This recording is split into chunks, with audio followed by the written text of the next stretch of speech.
انہوں نے تخت پر ٹانگیں پھیلائیں اور ململ کا دوپٹہ منہ پہ پھیلا کے اونگنے لگیں۔ ان کا اونگنا بھی کمال کا ہوتا تھا۔ اسی اونگ میں وہ غور و فکر کرتی، معاملات سلجھاتی، مسائل حل کرتی تھی۔ ماؤں کو بیٹیوں کی کتنی فکر ہوتی ہے۔ ان کی جڑی ہوئی پلکوں میں ہلکی سی لرزش تھی۔ خود وہ ایک اکلوتے بیٹے کی ماں تھیں۔ گھر بھر میں سب سے بڑا بیٹا شہراز حسن، اعلیٰ تعلیم یافتہ، خوبصورت، اونچا، لمبا۔ ادھر تعلیم سے فارغ ہوا، ادھر پسند سے منگنی بھی کروا لی۔ پہلا ہنگامہ تھا گھر کا، کیا ہی ادھم مچا تھا۔ لڑکے لڑکیوں نے خوب ہی مزے کیے، گانے گائے، ڈھول پیٹے۔ خوشی کے نکاروں نے اس سانحے کی سسکیوں کی باز گشت ان کے کانوں تک پہنچنے ہی نہ دی جس نے شہراز حسن کو ایک ٹانگ کی مزدوری اور محرومی دی تھی۔ محبت آزمائش بن گئی اور ہر آزمائش پر پورا نہیں اترا جا سکتا۔ ان کی محبت داغ جدائی دے کر زخموں سے کھرنڈ بھی نوچ کر لے گئی اور وہ آہ کیے بغیر اپنے کمرے کا ایک لازمی سا جزو بن کے رہ گئے۔ اب نہ ان کا کمرہ انہیں چھوڑتا تھا، نہ وہ کمرے کو۔ مجبوری لاچاری کے ان دنوں میں ٹی وی اور کمپیوٹر کا زیادہ ساتھ رہا۔ علم پہلے سے تھا، عقل اور شعور کو جلا ملی تو اخبارات سے وابستہ ہو گئے۔ تمام لڑکوں کی سیاسی محفل انہی کے کمرے میں جگہ پاتی تھی۔ جن دنوں لڑکے اپنے امتحانات سے فارغ ہوتے ان کے کمرے میں خوب ہی رونق رہتی۔ چائے، تبصرے، گرما گرمی، کھیل تماشے، راز بھری باتیں، وہ گھر کے ہر فرد کے دوست تھے۔ اور اگر میں کہوں میرے بیٹے کے لیے خوشی کی کوئی کرن، امید کا کوئی جگنو، کوئی آسرا، کوئی سہارا دے دو تو شاید سائمہ اور عفت یہ بھاری سیلیں اپنے سینے سے ہٹانا کبھی پسند نہ کریں۔ تائی اماں نے کروٹ بدلی۔ جامن کے درخت پر طوطوں نے خوب ہی شور مچا رکھا تھا اور اس سے پرے شہتوت کے درختوں پر چڑیوں کی چوں چوں۔ بیٹیاں بھی تو چڑیوں کی مانند ہوتی ہیں، چہکتی لہکتی، پھر سے اڑ جانے والی۔ پانچوں بچیوں کے چہرے ان کی آنکھوں کے سامنے گھوم گئے۔ سائمہ کی بڑی بیٹی ارم تھی، ڈاکٹری کے آخری سال میں، دبلا پتلا جسم، لمبی چوٹی، سیاہ آنکھیں اور دودھ شہد سے بنی رنگت، خوش اخلاق اور مہربان ڈاکٹر، فرما بردار حد سے زیادہ۔ اس سے چھوٹی افشین تھی، گھنگریالے بال ہمیشہ کندھوں پہ گرائے رکھتی۔ اسے بس کاغذ، رنگوں اور تصویروں سے پیار تھا۔ آرٹ گیلریز میں اکثر آنا جانا رہتا تھا۔ بی ایس سی سے آگے نہ پڑھی، دوسروں کے معاملات میں دخل نہ دیتی اور اپنے معاملات میں دخل دینے نہ دیتی۔ رنگ روپ میں کسی سے بھی کم نہ تھی۔ عفت کی 3 بیٹیاں تھیں، زویا، اریبہ، فرح۔ فرح فیشن کی دلدادہ تھی، فربا جسم، سفید رنگت، بھرے بھرے ہونٹ، آنکھیں ذرا چھوٹی تھیں مگر کاجل میں ڈوبی رہنے سے بڑی بڑی لگتی تھی۔ گھر میں سب سے زیادہ کپڑے، خرچے اور نخرے اسی کے ہوتے تھے۔ اریبہ کم گو سی لڑکی تھی، مزاج سنجیدہ اور کسی حد تک تند تھا، اس لیے اسے کم ہی چھیڑا جاتا۔ شکل و صورت میں وہ بھی اچھی تھی، پلکیں لمبی لمبی اور خوبصورت تھیں، ایک ادا سے اٹھتی تھیں، سارا حسن قدرتی تھا، وہ خود کوئی تردد نہ کرتی تھی۔ زویا ایم اے کے آخری سال میں تھی، چلبلی طبیعت، شرارتی، لڑکیوں سے کم لڑکوں اور بچوں سے زیادہ بنتی تھی اس کی۔ بے فکری، خوشحالی اور تازگی اس کی طبیعت کا خاصہ تھا۔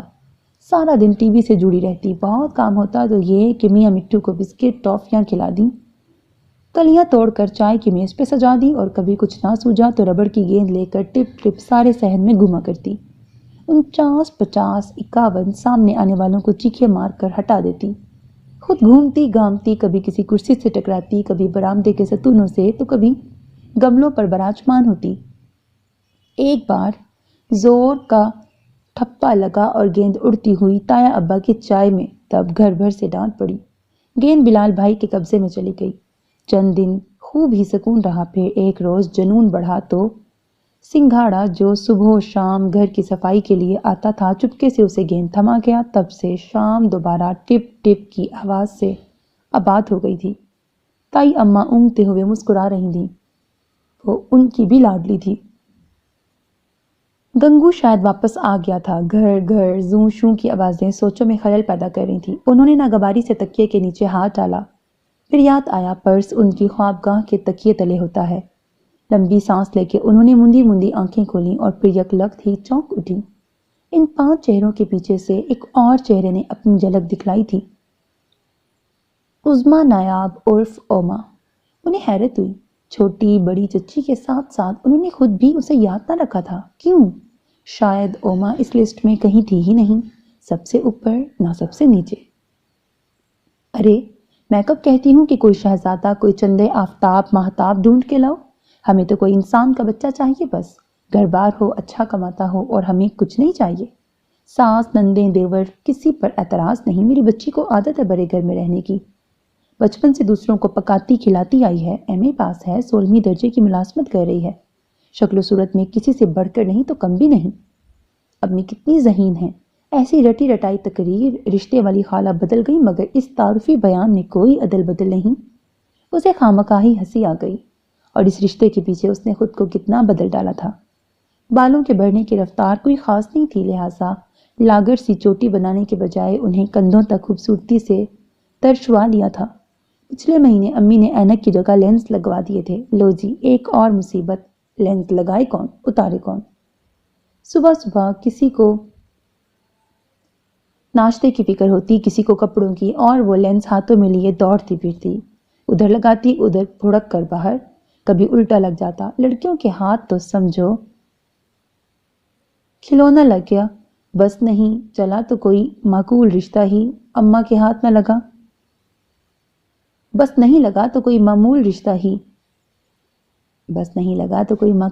ہی اماں کے ہاتھ نہ لگا۔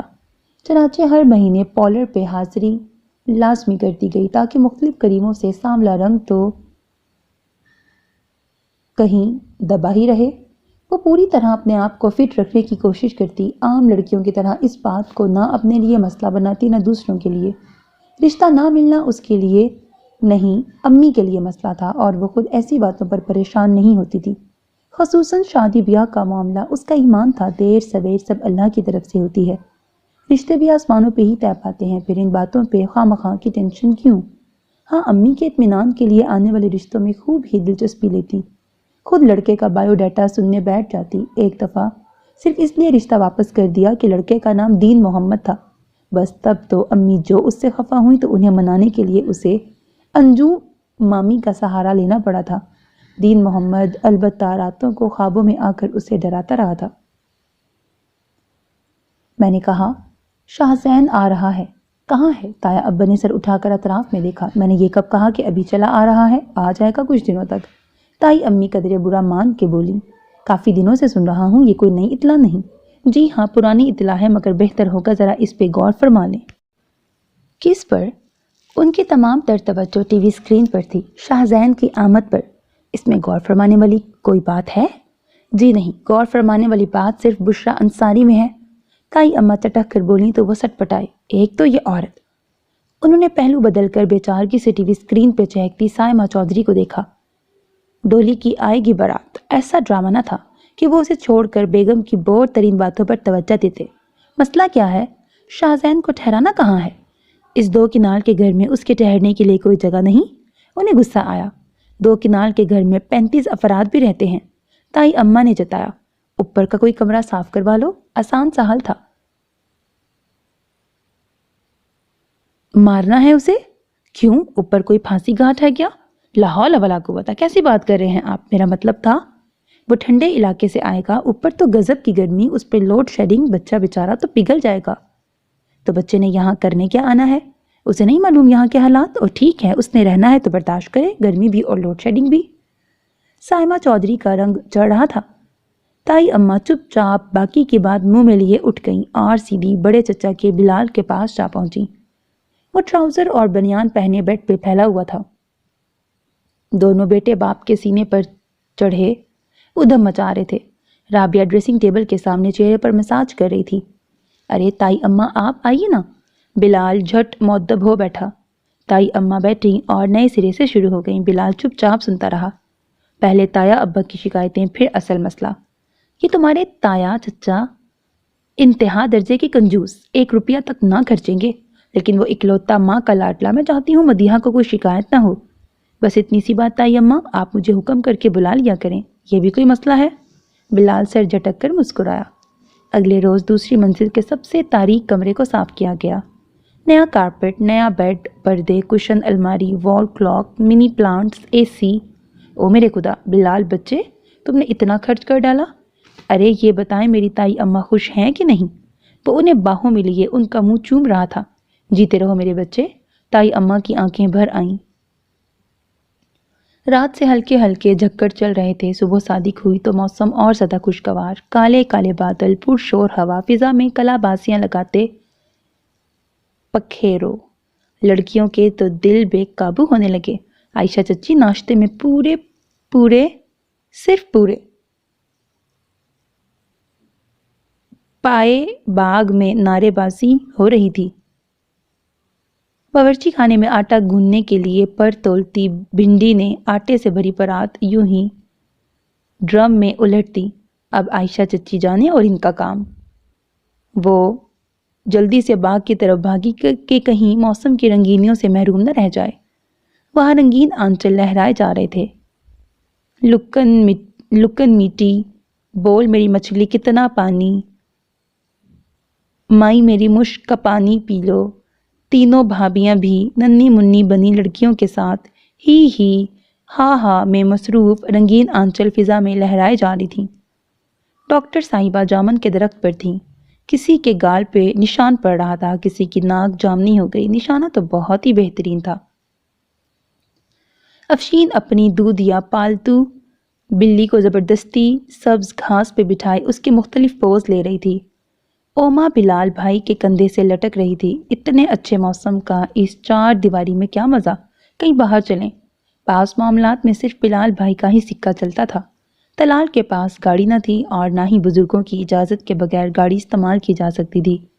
چھوٹے چچا کا ٹیپو ابھی چھوٹا تھا اور شادی شدہ فاران بھائی اتنے سڑیل مزاج کہ اوما مر کر بھی ان سے فرمائش نہ کرتی، لے دے کر بلال بھائی ہی بچتے۔ جاؤ پہلے مرسلین سے اجازت لے کے آؤ۔ مرسلین اوما سے چھوٹا تھا مگر اسے بگ باس بننے کا شوق تھا۔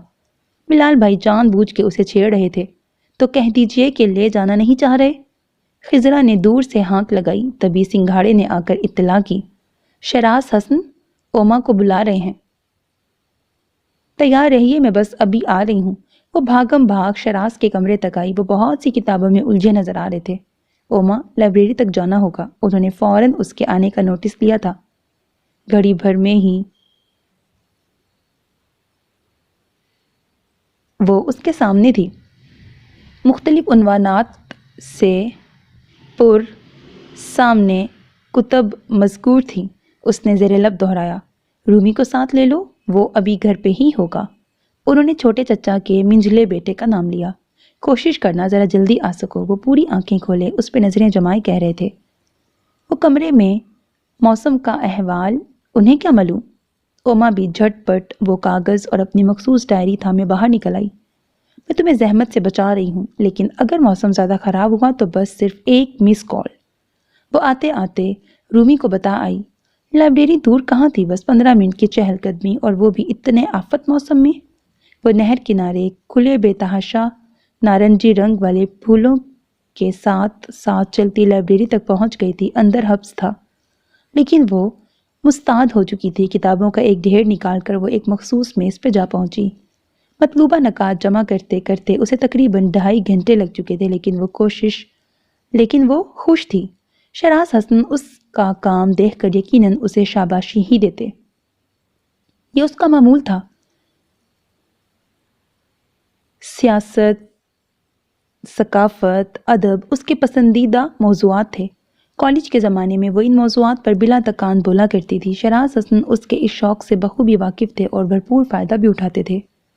خود باہر نکلنے سے کتراتے تھے، لہٰذا اسی کو پیغام بھجواتے اور وہ نہایت ارک ریزی سے ان کا من چاہا کام کر کے ان تک پہنچا دیتی۔ اب بھی وہ نہایت شاداں و فرحان لائبریری سے نکلی تھی، ہلکی پھلکی کن من کے ساتھ، مگر یہ بھادوں بھاد کی بارش تھی۔ منہ زور باغی دھواں دھار وہ لائبریری کا سیاہ آہنی گیٹ عبور کر چکی تھی۔ ایک پل کے لیے سوچا واپس ہو لے، تبھی سفید کرولا قریب آ کھڑی ہوئی۔ جلدی کرو جلدی۔ ہیں بارش کی تیز بوچھاڑ میں کسی نے بازو سے گھسیٹ کر گاڑی میں بھی ڈال لیا۔ یہ تم سب کے سب کہاں؟ ہتھیلیوں سے اپنی آنکھیں مسنی، پھر دلچسپی سے ان سب کو دیکھا۔ ارسلان، شیزا اور فاطمہ، انجو مامی کے تینوں بچے۔ شراز بھائی نے فون کیا تھا، فوراً لائبریری پہنچو۔ ہم نے تو یہ بھی نہیں پوچھا کہ کیوں، بس پہنچ گئے لائبریری، اور کیوں تو سامنے ہی کھڑی نظر آ گئیں۔ فاطمہ اس کی درگت بنی دیکھ کر خامخواہ ہی دانت نکالے جا رہی تھی۔ اگلے 5 منٹ میں وہ گھر کے گیٹ پہ تھے۔ یہاں ایک اور حیرانی، دونوں گاڑیاں لدی پھندی چلنے کو تیار۔ کہاں؟ مدیحہ پھپھو کا فون، شاہزین ایئرپورٹ۔ دھائیں دھائیں برستی بارش میں قریب سے گزرتی گاڑی میں سے کچھ اسی قسم کی آوازیں آئی تھیں۔ ٹیپو بیچارہ گاڑی کا شیشہ کھولے آدھے سے زیادہ باہر لٹک رہا تھا۔ تم لوگ جا سکتی ہو تو پھر ہم کیوں نہیں؟ فرح اور زویا گیٹ پہ کھڑی نچڑ رہی تھی۔ ان تینوں کو گاڑی میں بیٹھے دیکھا تو دونوں طرف سے دھاوا بول دیا، ارے ارے ہم تو۔ اوما چلائی مگر ارسلان بھی آج موڈ میں تھا، گاڑی سٹارٹ کی تھی۔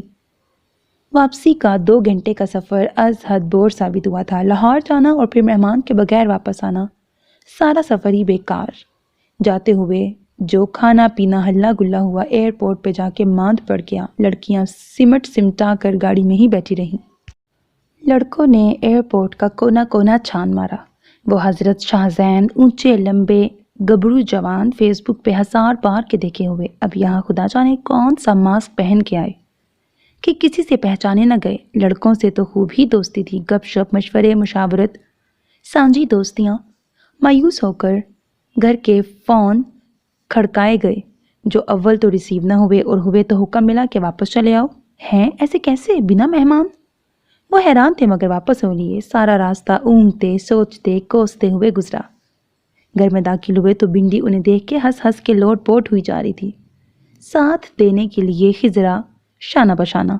شاہزین بھائی سرپرائز دینا چاہتے تھے، مدیحہ پھپھو نے چوری چوری یہاں فون کر دیا۔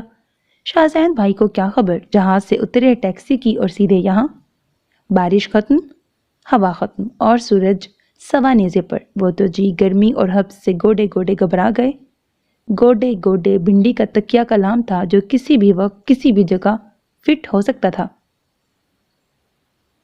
پہلے تو کالونی میں گھوم پھر کے گھر ڈھونڈا، چکر کھا کھو کے آخر یہاں پہنچے تو آگے سے گنگو ٹکر گیا۔ گنگو بیچارہ کانوں سے بہرا، وہ بولیں یہ سنے نہ، وہ پوچھیں تو یہ ہنستے۔ تنگ آ کر خود ہی مال اسباب اٹھا کے اندر گھس گئے۔ ارم باجی سامنے سے آ رہی تھی پر ان کو کہاں دکھائی دی، وہاں تو پسینہ گوڈے گوڈے بہہ کے آنکھوں میں گزرا تھا۔ خود تو آگے گزر گئے، گملہ پیچھے لڑکا دیا۔ اب پتہ نہیں لڑکایا تھا یا لڑک گیا، مگر اپنی ڈاکٹرنی صاحبہ پیر کے انگوٹھے پہ ہلدی تیل لگا کے پٹی باندھ رہی ہیں۔ وہ دانت نکالتی داستان سناتی رہی۔ لڑکے تو کب کے شاہزین کے سر پہ پہنچ چکے تھے۔ لڑکیاں بھی ایک ایک کر کے اٹھ گئیں، کچھ نے جا کر ارم کی مزاج پرسی کی، کچھ سونے کے لیے لڑک گئیں۔ اوما شراز حسن کے کمرے سے ہو کر اپنے پورشن میں آ گئی تھی۔ سارے دن کی تکان کے بعد وہ اب کچھ آرام کرنا چاہتی تھی۔ نہ شاہزین بھائی، آپ کو آخر سوجھی کیا؟ ہم تو کئی دنوں سے بنیروں پہ بتیاں بال رہے تھے کہ شاہزین آ رہا ہے اور آپ آئے بھی تو یوں۔ اور بیچاری ارم آپی کا کیا قصور، ابھی تک ہلدی تیل یہ خضرا تھی۔ اوما اور مرسلین سے چھوٹی دوپہر کے ان دیکھے سانحے کو تخیل کے پردے پہ دیکھ دیکھ کے ہنستی جا رہی تھی۔ شاہزین بیچارہ شرمندہ سا بیٹھا تھا۔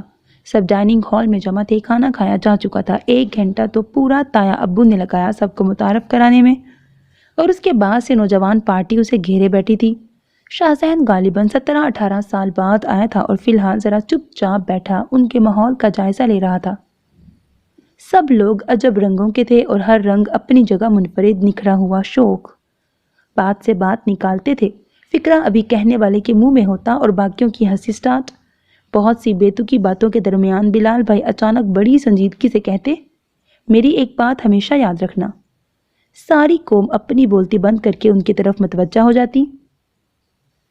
کریم والے بسکٹ میں کریم ہوتی ہے لیکن ٹائیگر بسکٹ میں ٹائیگر نہیں ہوتا۔ ہاں ہاں ہاں۔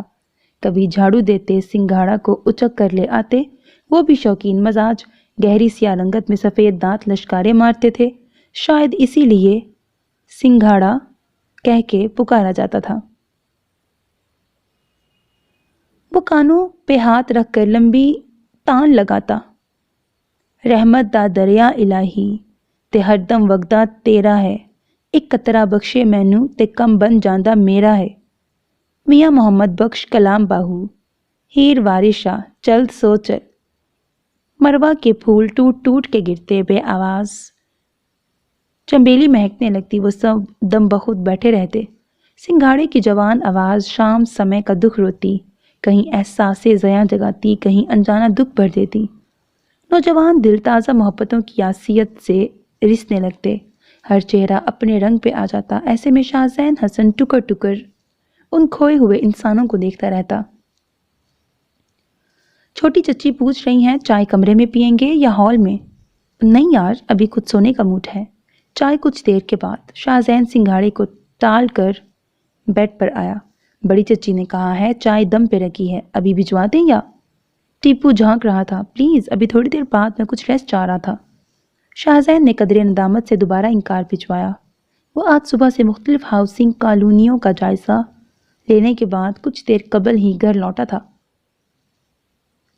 تھوڑی دیر بعد دروازے پر ایک بار پھر سے کھٹر پٹر ہوئی۔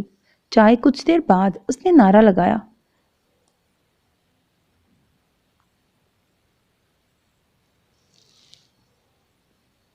اور تکیا؟ اچھا اچھا ہیں؟ اس نے تکیے کے نیچے سے جھانکا۔ تائی اماں بیچاری دبے پاؤں واپس لوٹ رہی تھی۔ وہ ایک جست لگا کے ان تک پہنچا۔ آئیے آئیے، سوری معذرت، میں سمجھا۔ اس نے انہیں کندھے سے تھاما، اپنے پاس لا کے بٹھایا۔ تم شاید آرام کر رہے تھے۔ بڑا بیٹھا لہجہ تھا۔ نہیں جی، میری کیا مجال، میرا مطلب ہے آپ نے آنے کی تکلیف کیوں کی ممانی چاند، مجھے بلوا لیا ہوتا۔ جیتے رہو، میں تو بس تم سے کچھ باتیں، اور پھر باتیں شروع، وہ بھی تائی اماں کی۔ شاہ زین جمائیاں روکنے کی کوشش میں ہلکان، آنکھوں میں نیند کی سرخی لیے وہ ان کی باتیں سن رہا تھا اور سنے جا رہا تھا۔ سب باتوں کی ایک ہی بات، مغربی لڑکیوں کی خرابیاں اور ان سے دوستی کے نقصانات۔ معلوم نہیں اتنے نکات کہاں سے جمع کیے تھے انہوں نے۔ ہاں بھئی، بیٹا لکھاری صحافی تو اماں پر بھی کچھ تو اثر ہونا ہی تھا نا۔ شاہ بیٹا، کہیں تم نے تو وہاں کی لڑکی سے کوئی چکر وکر تو نہیں چلا رکھا؟ میرا مطلب ہے یہ دوستیاں وغیرہ۔ جی، لڑکیوں سے دوستی؟ وہ کہتے کہتے ایک دم رکا۔ تائی اماں کی آنکھوں میں 100 خدشے، وہم، خوف سرسرا رہے تھے۔ شاہ زین کو فوری طور پر اپنے جواب میں ترمیم کرنا پڑی۔ اقرار کی صورت میں تو بخیے ادھڑنے کا ڈر تھا۔ نہیں، ہرگز نہیں، لڑکیوں سے دوستی کا تو سوال ہی پیدا نہیں ہوتا۔ میں ایک پاکستانی گھرانے کا چشم و چراغ، میں اور ایسی حرکت، توبہ توبہ۔ اس نے نفی میں سر ہلایا، پھر احساس ہوا کہ ضرورت سے زیادہ ہی بول دیا ہے۔ سر کو 2-4 بار جھٹکا۔ اف خدایا، یہ فضا کا اثر ہے یا ماحول کا؟ نیند کے سامنے ایسی بے بسی کبھی محسوس نہ ہوئی تھی۔ شاید یہاں کی خوراک۔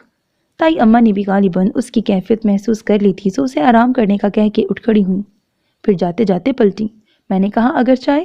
ضرور، کیوں نہیں، چائے بھجوا دیں، اشد ضرورت محسوس ہو رہی ہے۔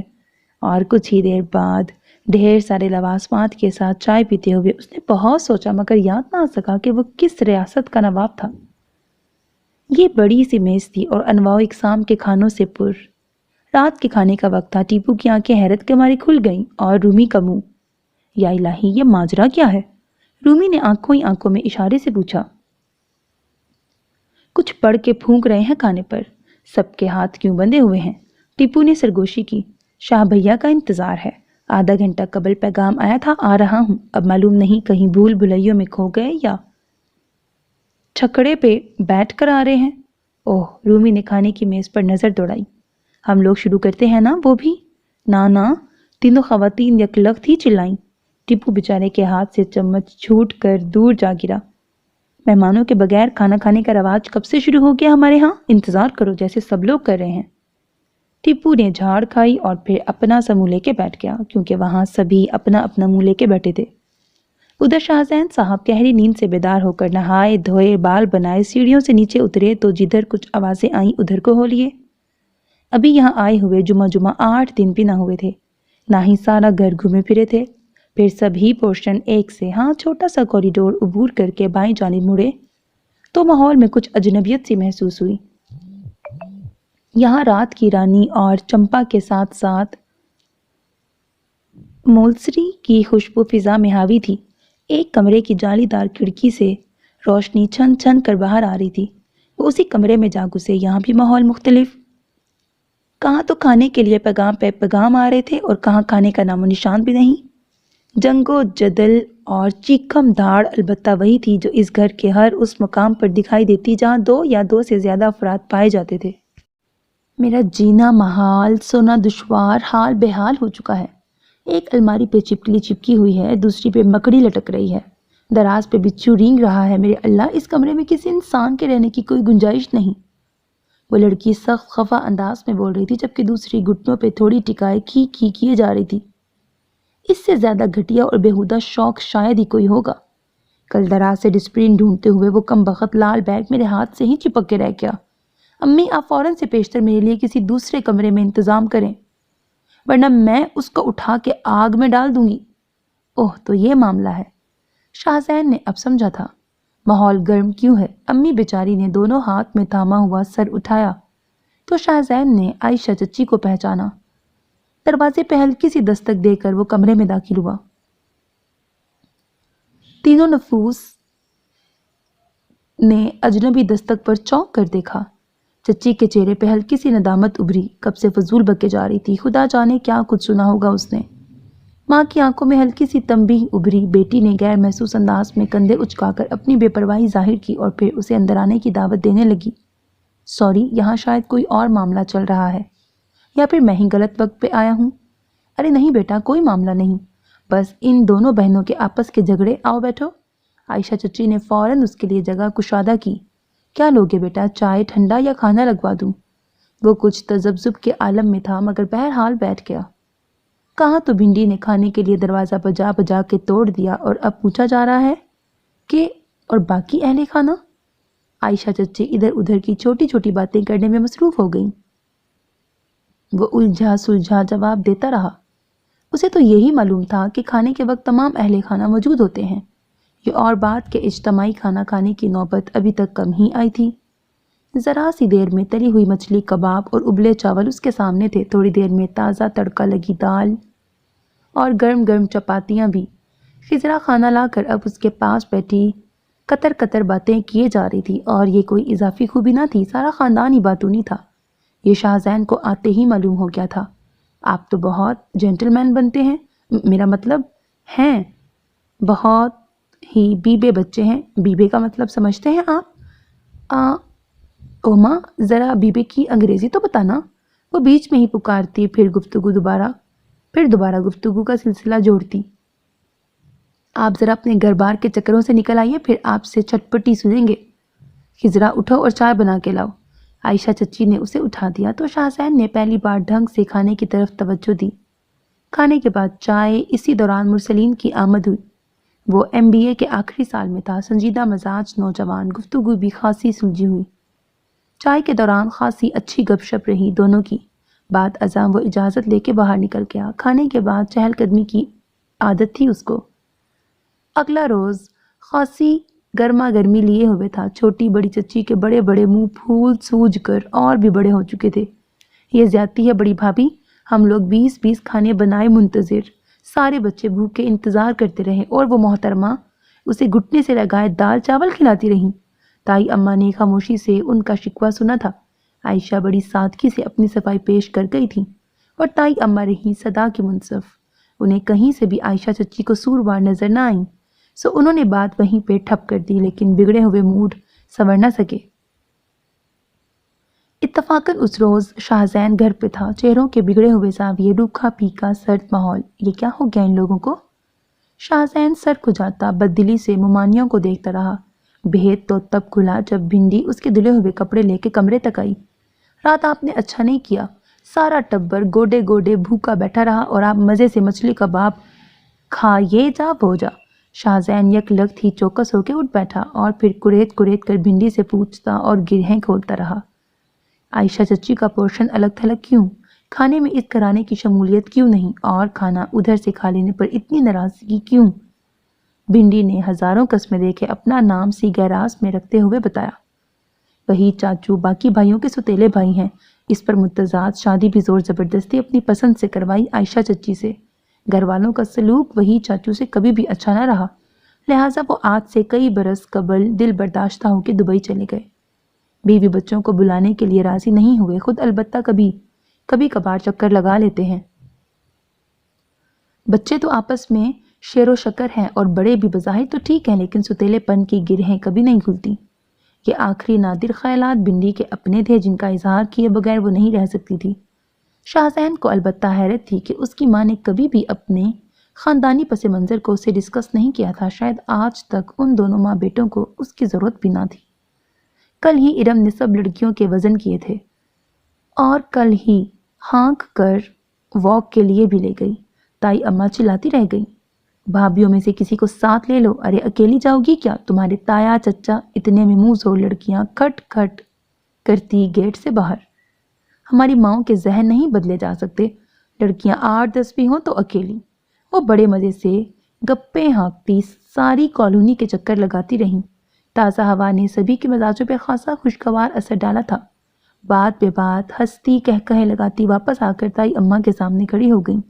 دیکھ لیجئے سب کی سب صحیح سلامت واپس، اپنا محلہ اپنے لوگ، پھر کاہے کا ڈر؟ ان کا روز کا معمول بن گیا۔ تایا چچا بلال فاران بھائی اس وقت تک گھر پہ نہیں آتے تھے، لہٰذا اس معمول میں کوئی مخل نہ ہوا۔ الٹا بڑی چچی نے بھی حمایت کی۔ اچھا ہے، گھڑی بھر کے لیے تازہ ہوا میں گھوم پھر آئیں۔ اسکول کالجز کے بعد سارا دن گھر میں بندی تو رہتی ہیں، لیکن پھر اس معمول کو کسی اور نے بھی نوٹ کر لیا تھا۔ شب بارات کی آمد تھی اور چھوٹے موٹے پٹاخے رات کو ادھر ادھر چھوٹتے ہی رہتے تھے۔ وہ اپنی باتوں میں مگن تیز تیز قدم اٹھاتی معمول کے راستوں پر رواں دواں تھی، جب ایک موڑ مڑتے ہی یکایک 5-7 پٹاخے عین ان کے قدموں میں آ کے چھوٹے۔ ان سب کی تیز چیخوں نے کالونی کے در و دیوار کو ایک پل کے لیے ہلا کے رکھ دیا تھا۔ کوئی آنکھوں پہ ہاتھ رکھے چیخ رہی تھی، کوئی کانوں پہ۔ زویا تھر تھر کانپ رہی تھی اور خضرا نے با آواز بلند رونا شروع کر دیا تھا۔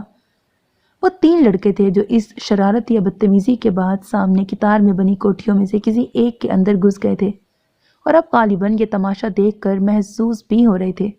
ادھر آؤ۔ اوما کے آواز ایسی کسی بھی صورتحال میں ذرا جلدی بحال ہو جاتے تھے۔ اس نے کسی کو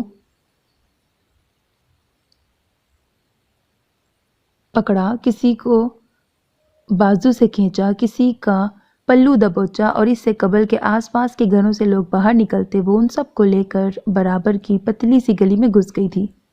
یہ تم اپنا باجا تو بند کرو۔ گھر والوں کو ذرا بھی بھنک پڑ گئی اس بات کی تو وہ بے عزتی ہوگی کہ یاد ہی کرو گی۔ اب چپ کر کے نکلو ادھر سے تاکہ کسی کو کانوں کان خبر نہ ہو۔ بات تو سچ تھی۔ وہ دم سادے چلیں تو گھر کے گیٹ پر ہی جا کے دم لیا۔ نیچے رکنے میں خطرہ تھا۔ وہ دبے پاؤں سیڑھیاں چڑھ کے اوپر چلی آئیں۔ ذرا دیر میں ہی چھت پہ ایک دائرے میں بیٹھی تھی سرتا میں۔ شکر کرو کہ آج بھنڈی ساتھ نہیں تھی، ورنہ وہ ڈھول ابھی تک بج رہا ہوتا۔ تائی اماں نے کسی خاص ڈش کی تیاری کے لیے اسے گھر پہ ہی روک لیا تھا۔ ناک اور آنکھوں میں ابھی تک دھواں گھسا ہوا۔ میرے پیروں پہ جلن ہو رہی ہے، لگتا ہے جل گئے ہیں، ارم کہیں نشان ہی نہ بن جائیں۔ فرا بے حد فکر مند تھی۔ شاہزین کا کمرہ خالی ہے، وہاں چل کے دیکھ لیتے ہیں۔ ارم دل ہی دل میں شرمندہ ہو رہی تھی۔ ناحق بیچاریوں کو ساتھ لے کر خوار کرتی رہی۔ شاہزین معمول کے مطابق اس وقت باہر گیا ہوا تھا، اس لیے وہ سب آزادی سے اس کے بیڈ پر ڈیرا ڈال کے بیٹھ گئیں۔ کسی نے صوفہ سنبھال لیا اور اس وقت سب سے معقول دکھائی دے رہی تھی